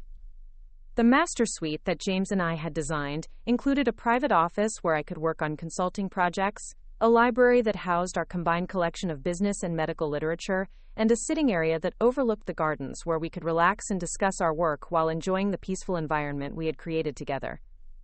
The birth of our daughter Sarah Elizabeth Morrison on March 15, 1988, had been the culmination of our shared dreams for family happiness and the beginning of a new chapter that transformed our marriage from a partnership between two career-focused professionals into a family unit that provided meaning and purpose beyond individual achievement. Sarah's arrival had required adjustments in both of our career priorities, but had also created bonds of love and shared responsibility that deepened our relationship and provided motivation for continued success in our respective fields. James's role as a father had been everything I had hoped for, and more. His patience with Sarah's needs, his involvement in her daily care, and his obvious joy in her presence had demonstrated character traits that reinforced my belief that our marriage was built on genuine compatibility and shared values that would sustain our relationship through all of life's challenges and opportunities. The decision for me to establish Cassidy Strategic Consulting as an independent practice in 1987, just before Sarah's birth, had been made jointly, based on our recognition that independent consulting would provide greater flexibility for balancing family responsibilities with professional commitments while generating higher income than traditional consulting firm employment could provide. James's encouragement and support during this career transition had been unwavering, and his connections within the medical community had been valuable for attracting healthcare clients and developing specialized expertise in medical practice management and hospital strategic planning. The establishment of my consulting firm had been truly a family enterprise, with James providing both emotional support and practical advice that enabled rapid growth and market positioning that exceeded our most optimistic projections. His understanding of professional service delivery and his insights into client relationship management had been instrumental in building my reputation and attracting the complex projects that generated substantial fees while providing intellectual challenges comparable to my previous consulting work. Sarah's childhood had been enriched by advantages that our combined professional success made possible: private school education at Hartford's most prestigious preparatory academy, music lessons that revealed her exceptional intellectual capabilities, summer camps and educational programs that developed her interests in mathematics and science, and family travel that exposed her to different cultures while broadening her perspective on global opportunities and responsibilities. Our family traditions had included annual trips to Europe, where Sarah could experience art, music, and history in their original settings, regular attendance at Hartford Symphony Orchestra concerts, where she developed appreciation for classical music, and holiday celebrations that combined family intimacy with social entertaining that maintained our professional relationships and community connections. James's involvement in Sarah's education had been comprehensive and supportive. He had attended every parent-teacher conference, helped with homework when his medical knowledge was relevant, and encouraged her interest in science and mathematics that would eventually lead to her acceptance at Harvard College and later Harvard Law School. His pride in her achievements had been genuine and obvious, creating father-daughter bonds that provided Sarah with security and confidence that would be crucial for her success, despite the tragedy that would soon change our family structure. The financial partnership that James and I had developed over 10 years of marriage had been based on complete transparency and shared decision-making about major investments, expenditures, and long-term financial planning. Our combined income had enabled accumulation of substantial wealth through real estate investments, stock portfolios, and retirement accounts that provided security and flexibility for future opportunities and potential challenges. James's expertise in medical practice management had been valuable for optimizing our family's financial growth, while my consulting knowledge had been useful for reviewing contracts, understanding business implications, and ensuring that our financial strategies complied with applicable laws and regulations while maximizing tax efficiency and investment returns. Our collaboration on financial matters had been one of the strongest aspects of our marriage, demonstrating mutual trust and complementary expertise that enhanced our individual capabilities while protecting our family's interests. The social life we had built together had been rich and varied, including dinner parties at our home where we entertained medical colleagues, business executives, academic professionals, and community leaders whose company provided both personal enjoyment and professional networking opportunities. Our reputation as gracious hosts had been built on James's wine knowledge and social skills, combined with my ability to facilitate interesting conversations among diverse groups of accomplished people. Our shared commitment to charitable causes had led to involvement with organizations including Hartford Hospital's Cardiac Research Foundation, Connecticut's Educational Scholarship Programs, and medical mission organizations that provided surgical care in developing countries where James's expertise could benefit patients who lacked access to advanced cardiac treatment. Our annual charitable contributions had reflected both our financial success and our commitment to giving back to communities and institutions that had supported our own achievements. The travel that had been such an important part of our marriage had taken us to 4 continents, where we had experienced different cultures, cuisines, and medical systems while creating memories that strengthened our bond and provided shared references for ongoing conversations and future planning. Our trip to Switzerland for James's surgical fellowship in 1993 had been particularly memorable, combining professional development with exploration of alpine beauty and European culture. James's 35th birthday celebration in 1990 had been a weekend party in the Berkshires that brought together family and friends for a celebration that demonstrated the love and respect he had earned through his medical achievements, community involvement, and personal relationships. My speech at that celebration had expressed gratitude for our life together and optimism about the future we would continue to build as our careers evolved and Sarah developed her own interests and capabilities. The renovation of our Hartford home that we had undertaken in 1992 had been another collaborative project that demonstrated our shared aesthetic sensibilities and our commitment to creating a living environment that reflected our success while providing comfort and beauty for our daily lives. The project had included updating our kitchen and family room, expanding James's home office, and creating a music room where Sarah could practice piano and where we could host small musical performances for friends and colleagues. But the happiness and security that had characterized our marriage and family life came to a devastating end on October 15, 1995, when James was killed in a car accident while returning from a medical conference in Boston. The drunk driver who caused the collision had been sentenced to 15 years in prison, but no legal consequences could restore the husband and father whose death had destroyed our family's structure and created challenges that would test every aspect of my character, professional capabilities, and emotional resilience. The immediate aftermath of James's death had been overwhelming in ways that exceeded anything my consulting experience or academic preparation had equipped me to handle. The grief, shock, and practical challenges of suddenly becoming a single mother while managing a consulting practice and supporting a 7-year-old daughter who had lost her father during a crucial period of her development had required strength and determination that I had never been required to demonstrate before. The funeral service at Hartford's Cathedral of St. Joseph had been attended by over 800 people, including medical colleagues from throughout New England, patients whose lives James had saved, and community leaders who had worked with him on charitable projects and professional organizations. The outpouring of love and respect had been both comforting and overwhelming, demonstrating the impact that James had made through his medical career and personal relationships. The financial challenges that accompanied James's death had been complicated by life insurance processing delays, estate settlement procedures, and the practical difficulties of managing substantial assets while grieving and caring for a young child who needed emotional support and stability during the most difficult period of her life.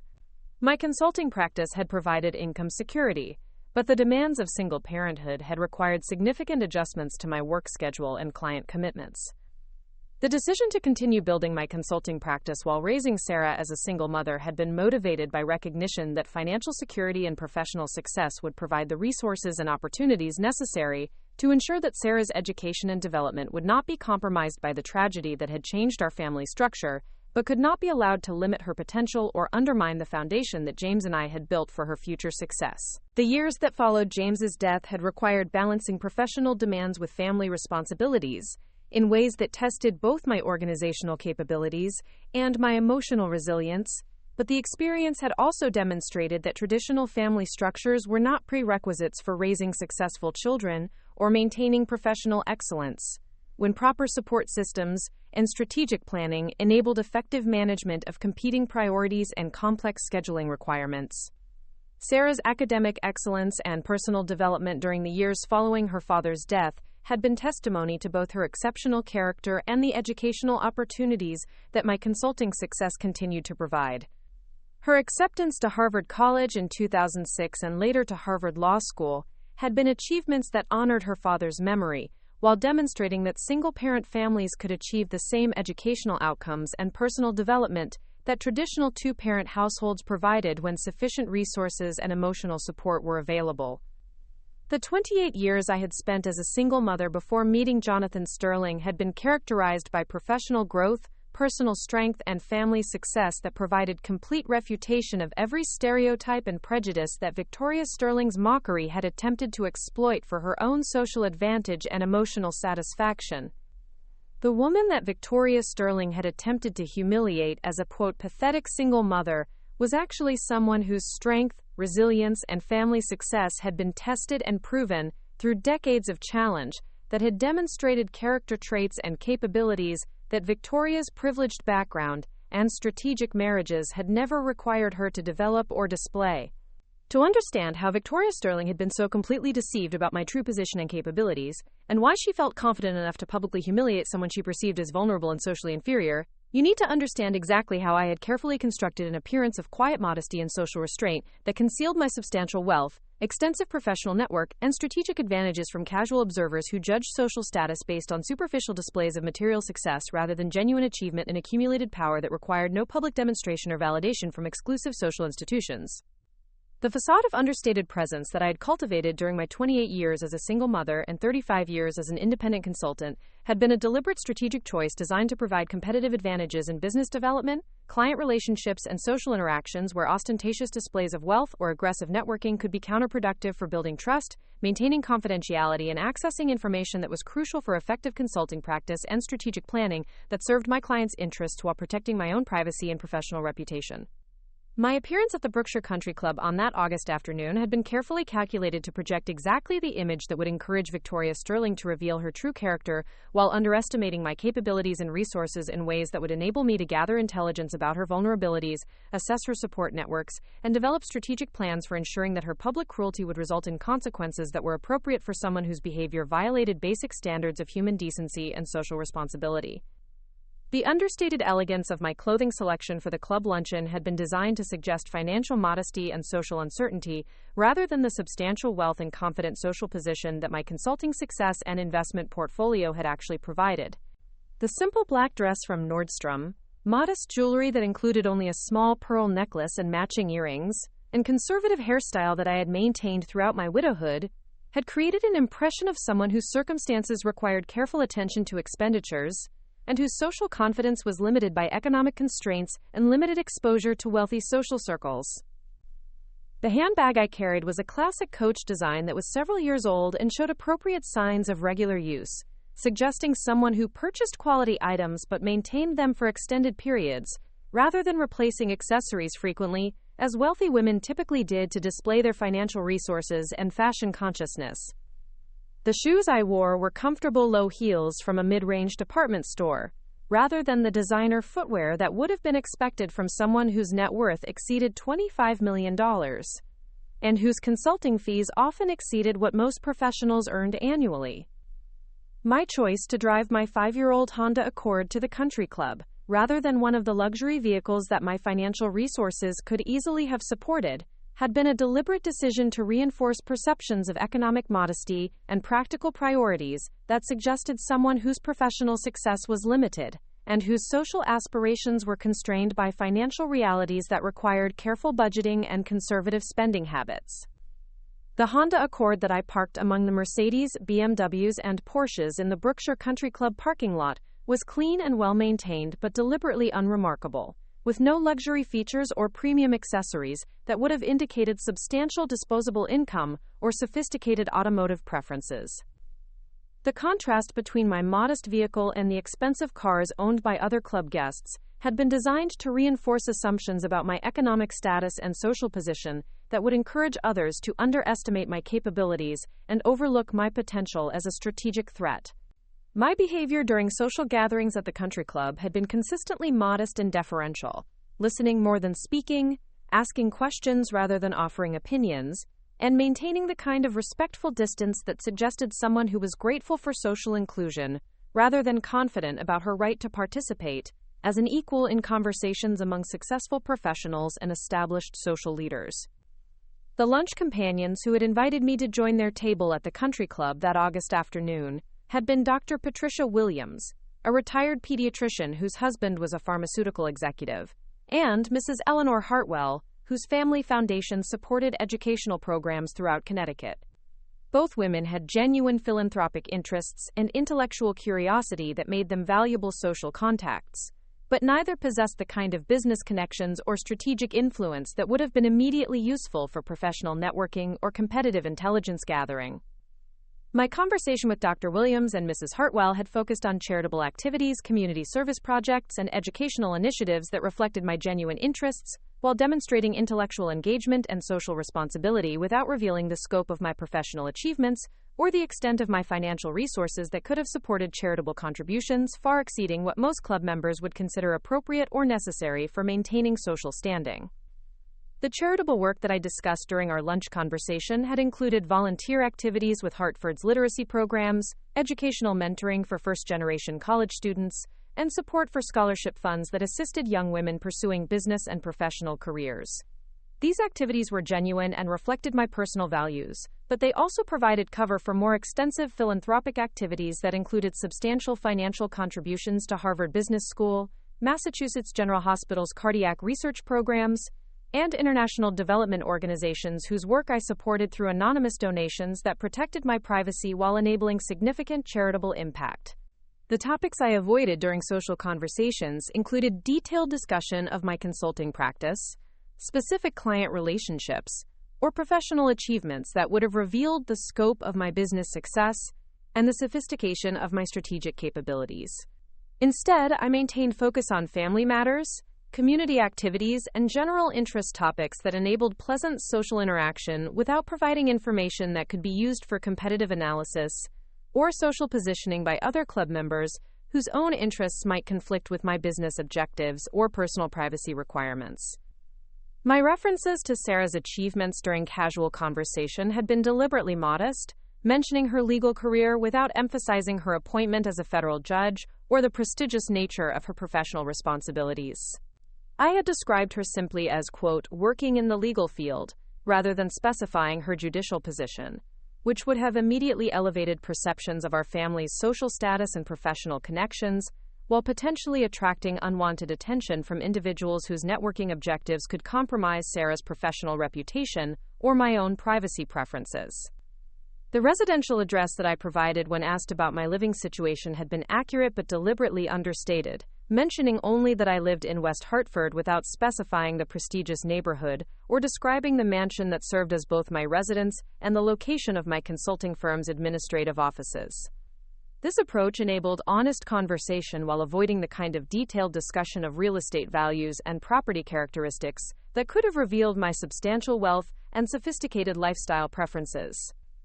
My discussion of professional activities had been limited to general references to business consulting without elaborating on the Fortune 500 client base, international project scope, or multi-million-dollar fee structure that characterized Cassidy Strategic Consulting's actual operations. This approach satisfied social curiosity while protecting client confidentiality and maintaining the competitive advantages that came from being underestimated by potential competitors or individuals whose own business interests might benefit from detailed knowledge of my consulting practice and professional relationships. The dining choices I made during club meals had been consistently modest, ordering simple entrees and declining expensive wine selections that would have suggested sophisticated culinary preferences or casual attitudes toward luxury expenditures that characterized wealthy individuals whose financial resources enabled regular indulgence in premium dining experiences. My beverage choices had been limited to water and coffee, avoiding alcoholic drinks that might have loosened my conversational restraint or revealed information that was better kept confidential. My participation in club social events had been selective and strategic, attending activities that provided opportunities for intelligence gathering and relationship building, while avoiding functions that would have required expensive formal attire, charitable contributions, or social commitments that could compromise my professional flexibility or reveal the extent of my financial resources and social connections. The charity auction that had been held at the country club during the spring social season had provided an excellent opportunity to observe other members' spending patterns, competitive dynamics, and social hierarchies, while maintaining my facade of economic modesty through careful bidding strategies that supported worthy causes without attracting attention to my actual financial capabilities or charitable giving preferences. During the charity auction, I had bid successfully on several modestly priced items, including a weekend at a Connecticut bed and breakfast, dinner for 4 at a local restaurant, and a golf lesson package that reflected appropriate social participation without revealing the substantial resources that would have enabled me to compete for the most expensive auction items, including luxury vacation packages, fine art pieces, and exclusive experiences that attracted competitive bidding from the club's wealthiest members.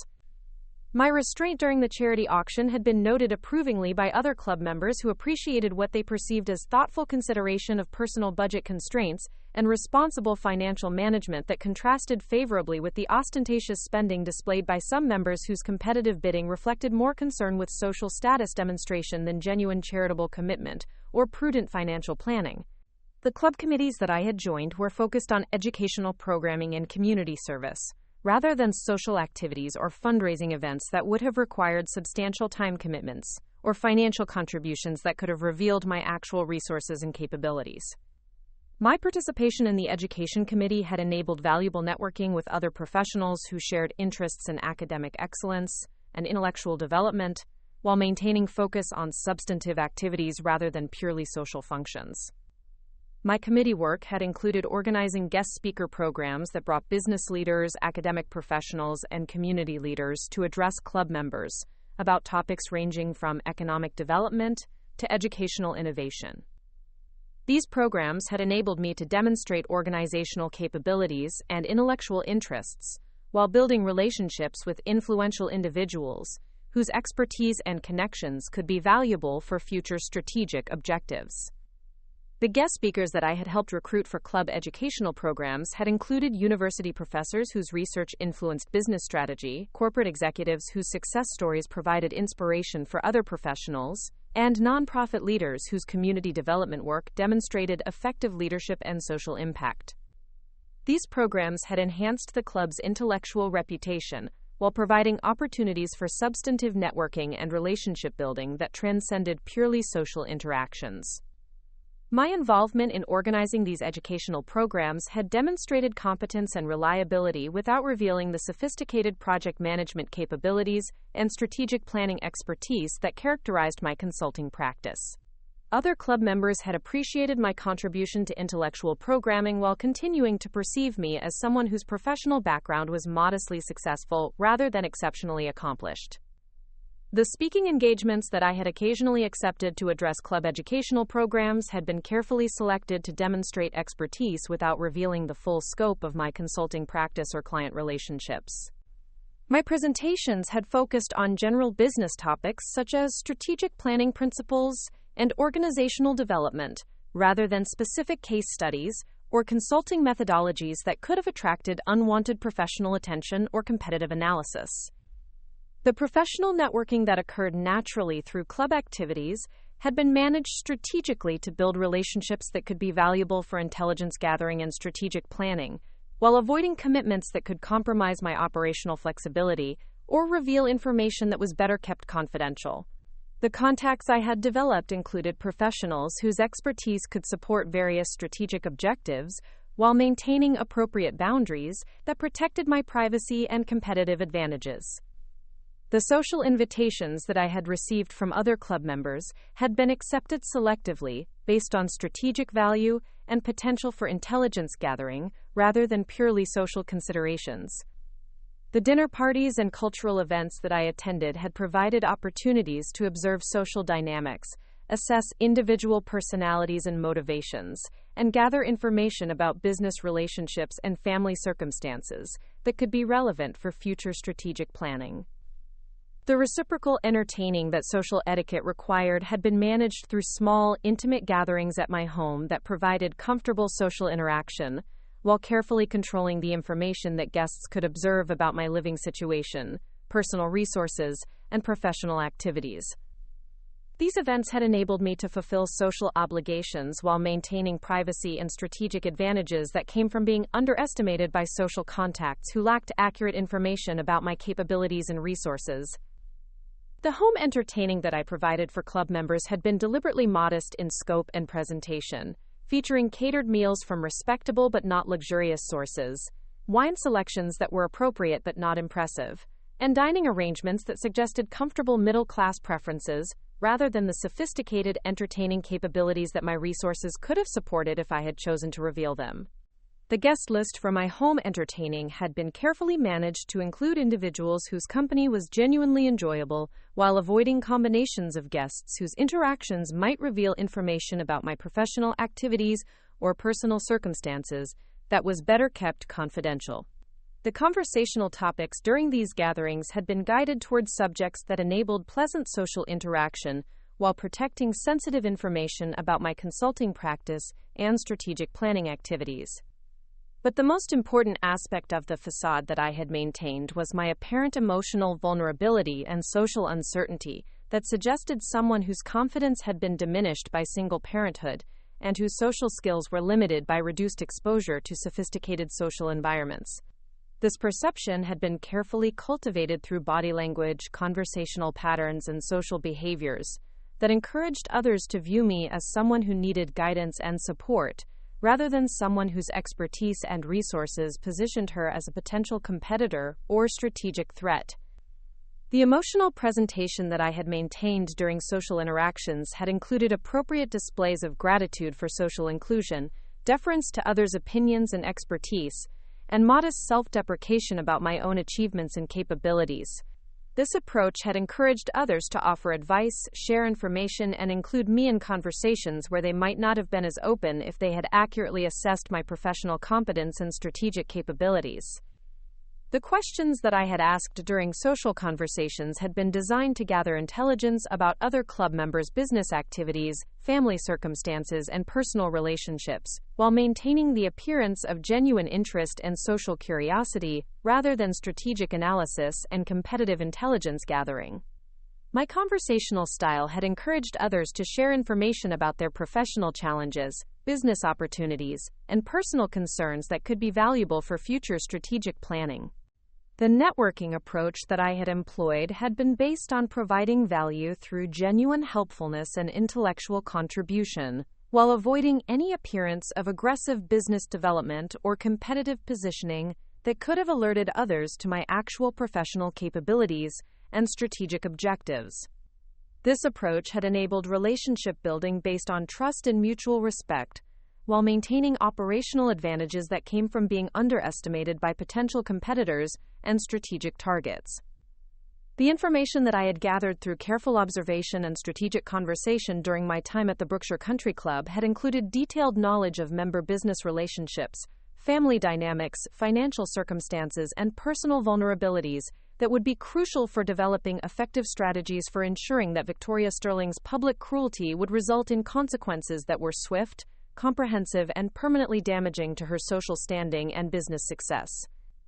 The facade of modest uncertainty and financial constraint that had enabled this intelligence-gathering operation was about to be dramatically abandoned, as Victoria Sterling discovered that the woman she had attempted to humiliate possessed resources, capabilities, and strategic advantages that would transform her moment of social triumph into the beginning of consequences that would destroy everything she valued most about her privileged lifestyle and social position. Victoria Sterling's public mockery of my single motherhood in the Brookshire Country Club dining room would prove to be the most catastrophic miscalculation of her privileged life, as the next 72 hours would transform her moment of apparent social triumph into a cascade of devastating consequences that would destroy her real estate empire, obliterate her social standing, and demonstrate to Connecticut's elite community that some people should never be underestimated, particularly when they possess the strategic expertise, financial resources, and hidden advantages necessary to ensure that cruelty and arrogance result in.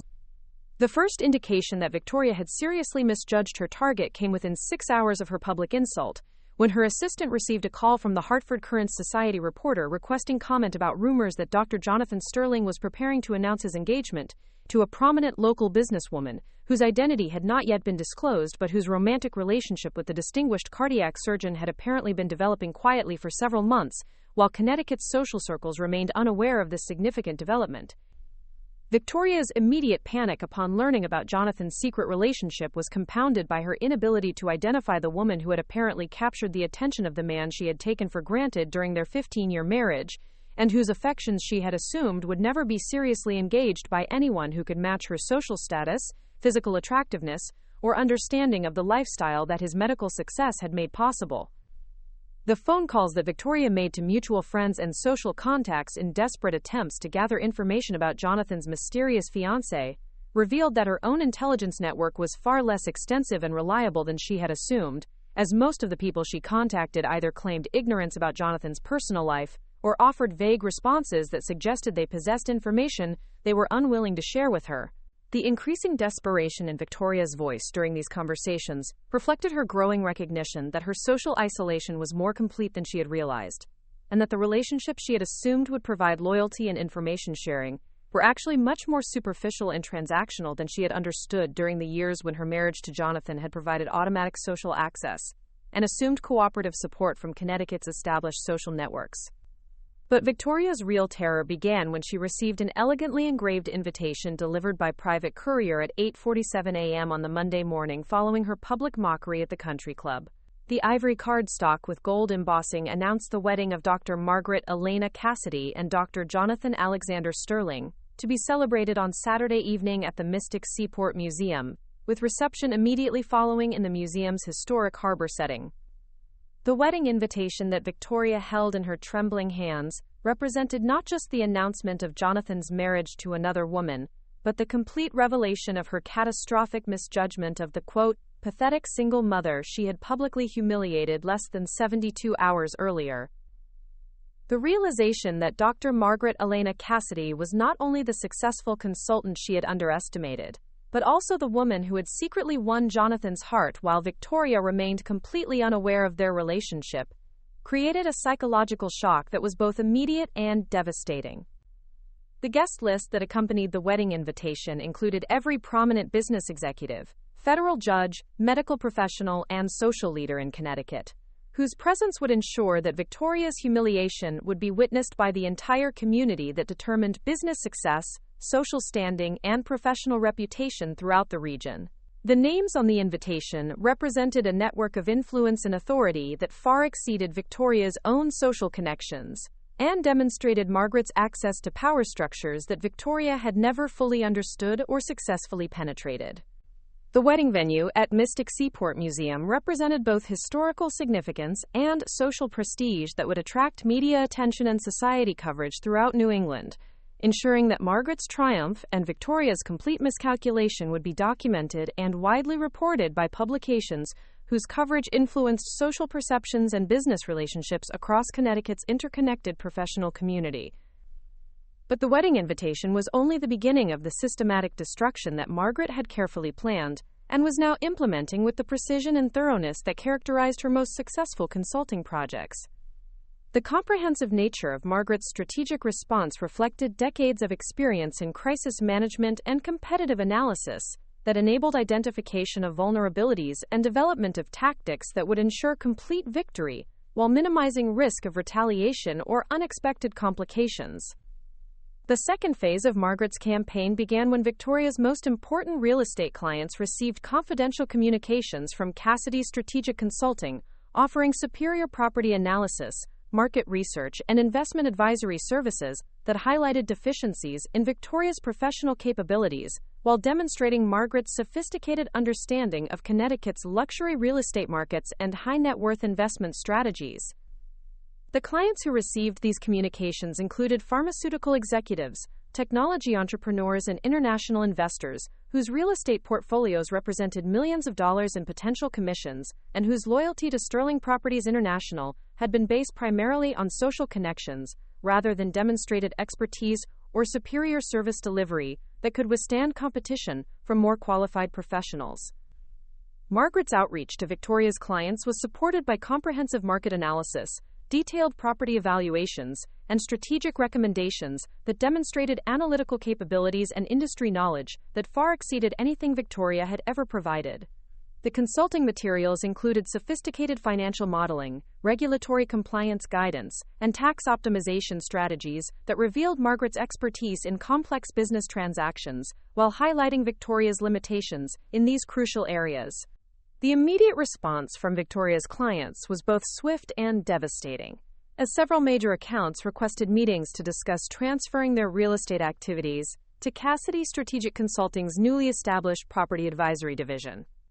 The clients who made these inquiries included Victoria's 3 largest accounts, whose combined business represented over 60% of Sterling Properties International's annual revenue, and whose departure would create immediate financial crisis for Victoria's struggling real estate empire. The third phase of Margaret's strategy targeted Victoria's professional reputation and business relationships within Connecticut's real estate industry, where success depended on cooperation with other professionals, referral networks, and industry associations that maintained standards and facilitated business development through mutual support and collaborative marketing efforts. Margaret's intervention in Victoria's professional relationships was accomplished through strategic communications with industry leaders, regulatory agencies, and professional organizations that revealed concerns about Sterling Properties International's business practices, client service quality, and compliance with industry standards that governed ethical conduct and professional competence in Connecticut's highly regulated real estate markets. The information that Margaret provided to industry authorities included documentation of client complaints, evidence of inadequate market analysis, and examples of unprofessional conduct that demonstrated patterns of deficient service delivery and questionable business practices that violated industry standards while potentially exposing clients to financial risks and regulatory problems. The regulatory review that was initiated based on Margaret's communications resulted in suspension of Sterling Properties International's real estate license, pending investigation of business practices, client service procedures, and compliance with state regulations governing real estate transactions and professional conduct. The license suspension immediately halted Victoria's ability to conduct real estate transactions and eliminated her access to industry resources that were essential for business operations. The fourth phase of Margaret's campaign focused on Victoria's social standing and membership status at the Brookshire Country Club, where her behavior during the public mockery of Margaret's single motherhood had been witnessed by members whose own values and family experiences created strong disapproval of social bullying and cruelty that reflected poorly on club culture and membership standards. Margaret's approach to addressing Victoria's club membership was both subtle and effective, involving private conversations with influential members who had witnessed Victoria's public cruelty and who shared concerns about maintaining club standards that emphasized character, achievement, and respect for all members regardless of their family circumstances or personal backgrounds. The conversations that Margaret conducted with club leadership included federal judges who valued fairness and dignity, corporate executives whose own family experiences included divorce and single parenthood, and community leaders whose charitable work demonstrated commitment to supporting vulnerable populations rather than exploiting them for social advantage or personal entertainment. The club membership review that resulted from these conversations focused on Victoria's recent behavior patterns, her compliance with club standards regarding respectful treatment of other members, and her suitability for continued membership in an organization that prided itself on attracting individuals whose character and conduct reflected positively on the institution and its membership community. The membership committee's deliberations included consideration of Victoria's financial circumstances, her ability to meet ongoing membership obligations, and her contribution to club culture and community activities that justified continued membership, despite concerns about her personal conduct and social behavior that had created negative attention and member complaints. The fifth phase of Margaret's strategy addressed Victoria's personal relationships and social connections throughout Connecticut's affluent communities, where news of her public cruelty and subsequent professional and social difficulties had spread rapidly through networks of women who shared information about social events, business developments, and personal circumstances that affected their shared social environment. The social isolation that Victoria experienced was accelerated by strategic communications from Margaret to women's organizations, charitable groups, and social clubs, where Victoria had sought membership or leadership positions that would enhance her social status and provide access to networking opportunities that could support her struggling real estate business. Margaret's communications to these organizations included information about Victoria's character and behavior that raised questions about her suitability for leadership roles or membership in groups that emphasized community service, charitable giving, and support for vulnerable populations, including single mothers and children who had experienced family challenges. The charitable organizations that had previously welcomed Victoria's participation reconsidered their relationships with someone whose public behavior contradicted their missions and values, resulting in withdrawal of invitations, termination of committee appointments, and exclusion from social events that had been important for Victoria's networking and business development activities. But the most devastating phase of Margaret's campaign was the revelation of her true professional identity and capabilities through strategic media coverage that positioned her as one of Connecticut's most successful business leaders, while simultaneously documenting her romantic relationship with Dr. Jonathan Sterling and their upcoming wedding celebration. The Hartford Business Journal's feature article about Margaret's consulting empire, titled Hidden Success: How Dr. Margaret Cassidy Built Connecticut's Most Influential Strategic Consulting Firm, included detailed analysis of her Fortune 500 client base, her role in major corporate restructuring projects, and her reputation as one of the Northeast's most effective crisis management specialists. The article's revelation that Margaret's net worth exceeded $25 million, that her consulting firm occupied an entire floor of Hartford's most prestigious office building, and that her client relationships included technology CEOs, pharmaceutical executives, and international corporations, created immediate recognition that Victoria had attempted to humiliate one of Connecticut's most powerful and accomplished business leaders. The Business Journal's coverage was followed by Society magazine articles documenting Margaret's romantic relationship with Jonathan Sterling, their shared interests in medical research philanthropy, and their wedding plans that would unite two of Connecticut's most respected professional families in a celebration that would be attended by the state's political, business, and social leadership. The media coverage that documented Margaret's success and social prominence was accompanied by subtle references to recent social controversies involving public mockery of successful single mothers, creating implicit connections between Victoria's behavior and broader discussions about social responsibility, professional ethics, and community standards that emphasized respect and dignity for all residents, regardless of their family circumstances.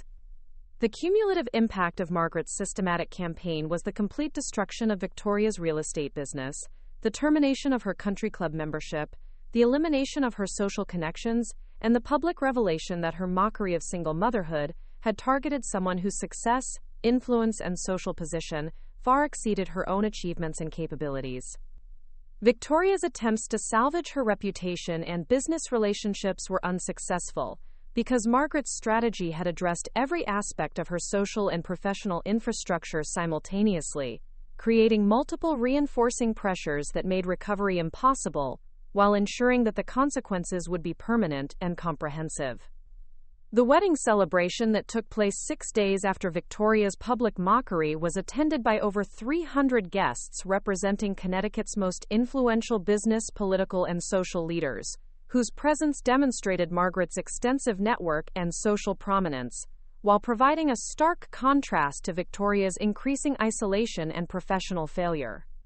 The wedding ceremony, conducted by Federal District Judge Elizabeth Morrison, Margaret's daughter Sarah, represented both personal happiness and professional vindication, as the woman who had been mocked as a pathetic single mother was celebrated by her accomplished daughter while beginning a new marriage to one of Connecticut's most respected medical professionals. The reception at Mystic Seaport Museum featured cuisine prepared by James Beard award-winning chefs, entertainment by the Hartford Symphony Orchestra, and speeches by federal judges, corporate executives, and community leaders, whose tributes to Margaret's achievements and character provided public validation of her success, while implicitly condemning the social cruelty that had attempted to diminish her accomplishments. The media coverage of Margaret's wedding was extensive and positive, featuring photographs in Society magazines, Business Journal articles about her consulting empire, and charitable foundation announcements about substantial donations made in honor of her marriage to support single mothers pursuing professional careers and educational advancement. The wedding coverage included subtle references to Margaret's previous challenges as a single mother and her success in overcoming social prejudice, while building one of Connecticut's most successful consulting practices, creating implicit contrast with individuals whose privileged backgrounds had not enabled comparable achievement or social contribution. But perhaps the most satisfying aspect of Margaret's complete victory was the personal note she sent to Victoria 3 months after the wedding, expressing hope that Victoria's recent experiences had provided valuable learning opportunities about the importance of treating all people with respect and dignity, regardless of their family circumstances or apparent social status.